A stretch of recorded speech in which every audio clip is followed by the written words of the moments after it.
Hi everyone, I hope everyone's doing well in their lockdown bubbles. Here at Flock Consulting, we're thinking about what we can do during this lockdown since we can't come and see you in person. So we thought we'd produce a few videos, and this is going to be our first of those. We're going to have a little bit of a look at avocados in New Zealand. It's a hot topic, and we're going to see how we can use machine learning to forecast those prices. I'm Nick, I'm the data scientist here at Flock Consulting. I'd quickly like to introduce John and Hayden, who are our directors and our principal consultants. You can check us out at www.flockconsulting.co.nz or fire us an email, info@flockconsulting.co.nz. We'd love to hear from you. But today we're going to look at machine learning for forecasting, and we're going to look at avocados. New Zealanders absolutely love their avocados.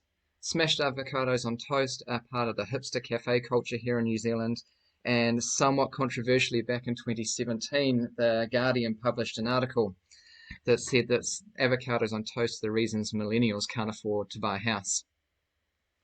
There's undeniably been a big surge in the popularity of avocados, but with that comes this surge in the prices of avocados. So we thought, how easy is this to forecast? What are you likely to be paying for avocados in 2 years' time?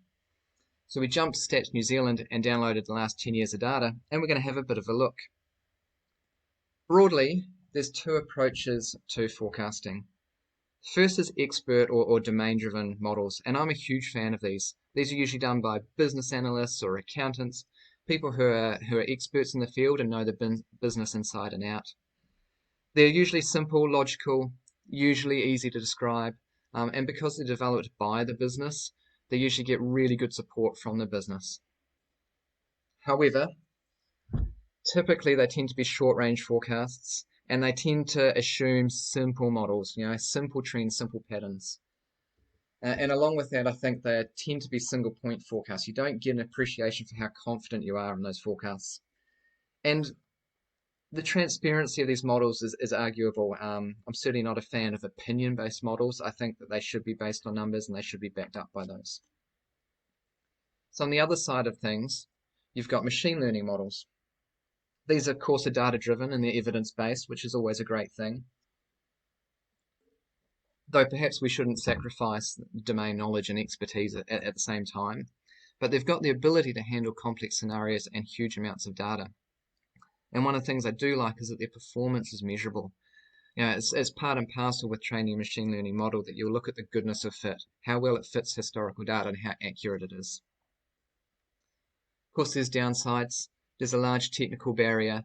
There's a real issue with trust and transparency, and I think we have to be aware of the hype around machine learning. And it's really important that these machine learning models are integrated with strategic and operational goals in a business. Typical machine learning workflow is really split into two parts. The first side of it's the business side. It's really important to define the business problem, to think carefully about what task you're tackling and what the outcome would be, which leads on to the obvious question, is it even a machine learning problem? Assuming that it is, it's really important to think about the strategy and how the machine learning system would be integrated back into your business. Now, how are users going to use this? What decisions is it going to help them with? And how are they going to interface with this?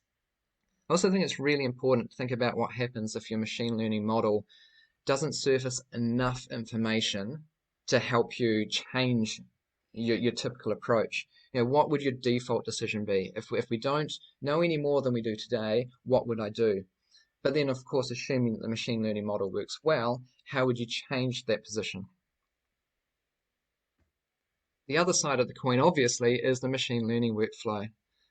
This is quite typically not an IT workflow. It's much closer to a business and sort of a continual improvement workflow. And it's divided up into 4 phases, in my opinion. The first is discovery. It's really important to again go back to what is the objective and start to look at the data. How well does the data mirror that objective? Is it suitable for answering that question? Then you'd move on to a feasibility or a proof of concept phase. This is where you would develop thought models. You'd go back to your experts and get their opinions, and you develop your initial machine learning models to figure out where things work well and where they're not working. With that information, knowing what does work and what doesn't work, you go through some continue iteration and continual improvement of the models. We're going to take a walk through this workflow with our avocado forecasting. We're going to look at a basic thought model for the avocado prices. We'll look at an initial baseline model. We'll look at what works and what doesn't work in that baseline model, and then we'll improve on that. So let's have a bit of a look at the historical prices of avocados. Clearly, there's been a lot of change. They're really volatile. The first thing that stands out to me is this repeated seasonal structure. The price is the lowest in the summer, around December and January, and the highest in the winter. And that correlates really nicely with the supply of avocados. Avocados peak in the summer and it's at its lowest in winter. One point really stands out here though, and it's this year here really doesn't seem to follow the seasonal pattern. At this stage, I'm not going to worry about it, but I'm going to put it in the back of my mind. I would expect the model to maybe not handle that very well, and it might be something we have to go back and address. As well as the seasonal component, there's a sort of a long-term growth component here. Prices seem to be rising, and that's definitely in line with the public sentiment on this. And we've got this really weird change in behaviour after 2015. I suspect this is going to cause grief in our model, but again, at this stage, I'm not going to worry about that too much. Let's start with a very, very simple model. Let's see what works and what doesn't. So here's our first model. We've got our historic prices in blue on the left and our 5-year projections in the dashed blue on the right. And I've added a range of certainty around our predictions, which is shown by that shading. This model is very simple. It includes the seasonal component and the growth trend, and overall, it's pretty good. I think what's interesting is the point that I was worried about initially, this point here, is actually not an outlier. It fits nicely within the seasonal trend. What it does, though, is highlight that perhaps the year before didn't drop away as much as we'd usually expect. It's maintained quite high there, and I think it's the 2013 summer. And the growth trend is there. Our projections continue that growth trend, and it seems reasonable to me. It seems perfectly reasonable. They seem to rise year on year, and it's totally reasonable to expect that to continue. Of course, it doesn't work everywhere. We've got this really odd behavior here post-2015. The 2015-2016 year didn't follow the seasonal trend. We've got a bit of an anomaly there, and that led to these extreme price spikes. And what that means is that our projections haven't quite captured the behavior that we've seen in the last 3 or 4 years. So it begs the question, should it? Are the last 3 or 4 years indicative of where the future market will be? Is that what we can expect? Or were they an anomaly? So to start to explore that, we went back to New Zealand Avocado's annual reports and had a look at what they had to say. So back in 2016, Andrew Darling, the chair of New Zealand Avocado, came out with this big statement that avocados have reached celebrity status. And this was backed up a little bit by Jen Suclier, the CEO, who really described this issue they're having where demand has outstripped supply. These growth patterns, they continued over the next few years. In 2017, they reported a 13% growth in household penetration of avocados here in New Zealand. And by 2018, the domestic market had hit a historic high. So based on this, it seems reasonable to think that the last few years is really where the market's at now, and that's what we should try and carry forwards with us. We need to factor this in. Clearly, it's the old story of supply and demand. So we need to have a look at supply and we need to have a look at demand and bring them into our models to improve our forecasts. For supply, we went back to New Zealand Avocado and we went to the New Zealand Horticultural Export Authority, where they've got annual yields of avocados going back to 2000. Clearly, this is growing. It's a little bit unreasonable to assume it's just a simple linear growth that I've plotted here. And in fact, there's probably 2 patterns here. You've got these bumper crops followed by not so good yields. And this, it turns out, is really typical of avocados. They are a biennial crop. Interestingly, when we look at the data, it's not a strictly alternating pattern.